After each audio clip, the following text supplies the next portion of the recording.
C'est d'abord une fermeture, une décision motivée par des raisons financières, un choix dicté également par la fréquentation. En 2014, une étude avait montré que les installations profitaient majoritairement à un public autre qu'aux salariés de l'entreprise. Résultat, en septembre 2018, un cadenas est posé sur la grille de l'enceinte, laissant 3 employés sur le carreau. Depuis, le sort de ce complexe pourrait être résumé par le terme revirement. Décidé dans un premier temps à vendre les infrastructures pour renflouer les caisses, le géant verrier fait machine arrière avec l'arrivée d'un nouveau propriétaire. Dans le même panier, la ville de Blandec, désireuse de reprendre le site, recule devant le prix du package affiché en 2015 à 2,4 millions d'euros. 6 ans plus tard, nouvelle volte-face. Arc France remet le lot sur le marché et la Cité des Châteaux se positionne à nouveau pour le rafler.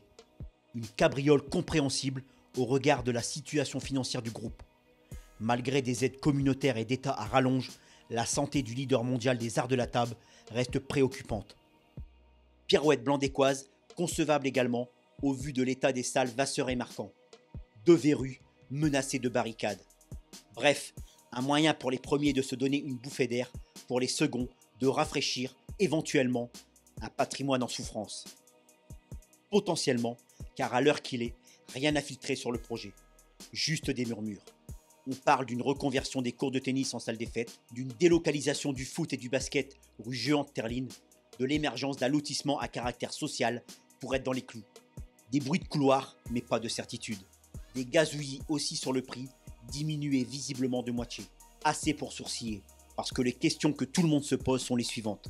Arc France aurait-il fait une BA pour une ville serrée budgétairement? Quel stratagème la Capso, qui porte le projet via l'EPF, a-t-elle mis dans la balance pour la faire pencher de son côté? Enfin, comment une entreprise ayant la tête sous l'eau peut-elle lâcher 6 hectares au rabais? On a du mal à croire que le delta ne sera pas compensé. Pour équilibrer, il suffirait par exemple que l'organe communautaire alloue un crédit complémentaire aux cristalliers arquois. Autre problématique, et non des moindres, où la municipalité va-t-elle trouver l'oseille? Des langues évoquent une transaction possible via la vente du château de Westhoff intégrant le parc. Un investisseur privé s'est en effet manifesté, mais tout semble se négocier en vase clos. Selon nos dernières informations, l'acquisition serait loin d'être actée. Le CV de l'intéressé serait un peu trop gonflé. Enfin, comment la team Benamor va-t-elle monter le dossier pour éviter tout remous avec l'opposition? On se souvient que le chantier de l'école Jean Zay avait cristallisé le groupe non majoritaire et donné lieu à des conseils municipaux houleux lors du précédent mandat. Parce que ce serait ballot que les budgets soient retoqués. Comme il serait inacceptable de paralyser tout un programme et d'amputer les élus qui seront en place en 2026.